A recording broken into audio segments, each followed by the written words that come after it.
We got a big episode going today. We got Mad Cow Meatloaf, we got fortune cookies, and we got the Queen. God save the meatloaf. I'm Joe Powell, and we're cooking drunk.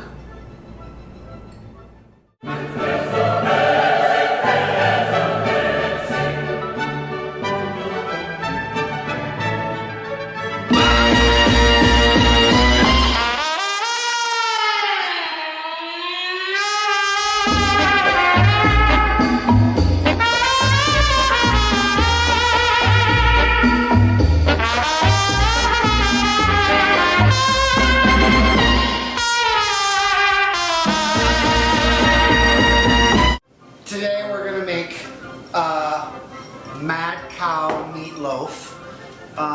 And despite the title, it has nothing to do with Sharon Osbourne. And it includes about 3 pounds of ground beef, and that's 2 pounds of ground beef and 1 pound of ground turkey, which is why it's mad.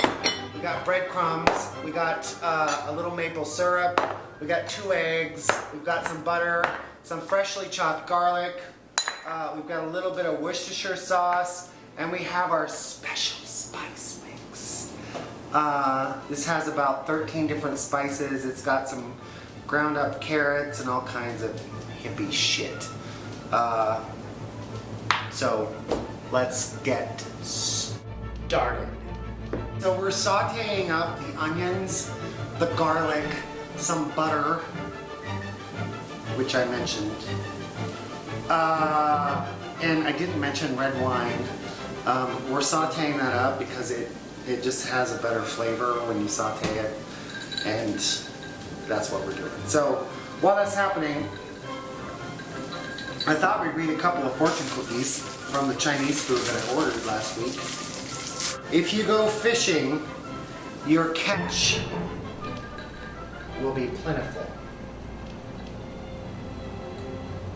Listen these next few days to your friends to get answers you seek. Quiet. Tastes like dirt. I'm telling you, I don't care how wise they are, their cookies taste like shit. Okay, so the onions and the butter and the garlic have been sauteed up. And we're gonna make Mad Cow Meatloaf. Now I say Mad Cow Meatloaf because it originated in England. Very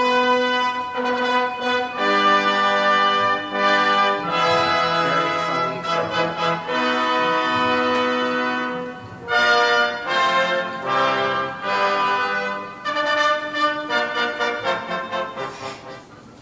As I was saying, the Mad Cow Meatloaf originated in England. Well, mad cow disease originated in England.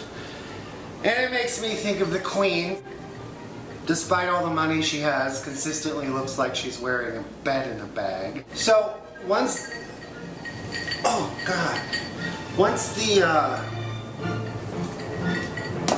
stuff is sauteed, the onions, the butter, the garlic, the wine, all that stuff, we're gonna start by beating a couple of eggs, and I'm using 2 eggs because we have so much meat. Anybody that writes on that is gonna be voted off. A couple of eggs into the bowl, and we're gonna beat those up. Into the egg mixture goes your spice mix, goes your Worcestershire or the rest of it because we already used a lot, so that goes in there. And then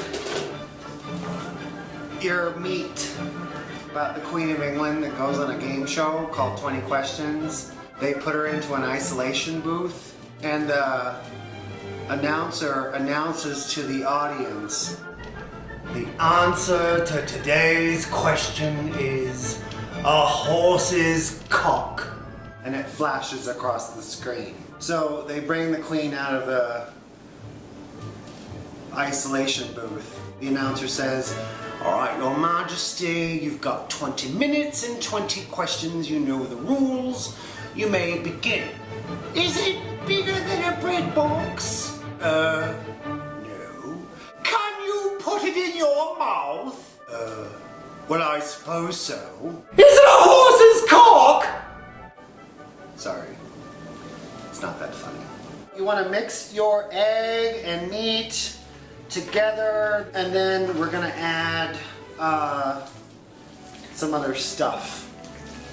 So we're gonna add the breadcrumbs. We're gonna mix that up really good.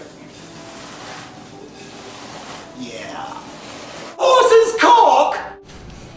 Alright, so we baked that, or I mean, god damn it. We made it into a loaf in a foil lined pan, so cleanup isn't so bad. You don't have to have a loaf pan for this. You just need to have a pan.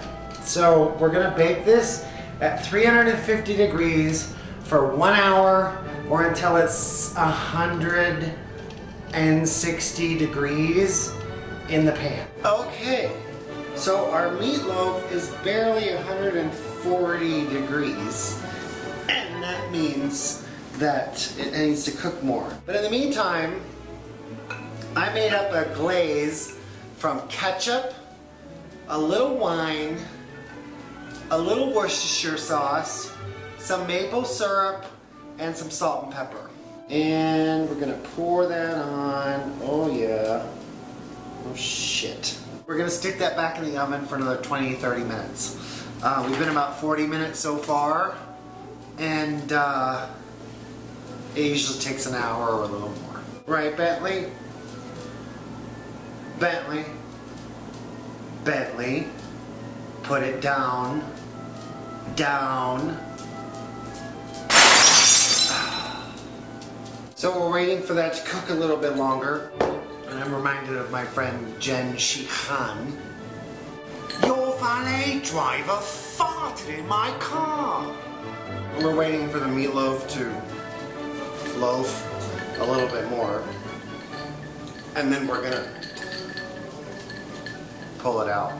So after an hour and 25 minutes, the meatloaf is done, and I'm telling you, it is the best dish I have ever made on this program. It is delicious. It's so good. I can't imagine that they wouldn't serve this at Kate and William's wedding. Saucy little tart. And Kate too. I'm Joe Powell, and we're cooking drunk.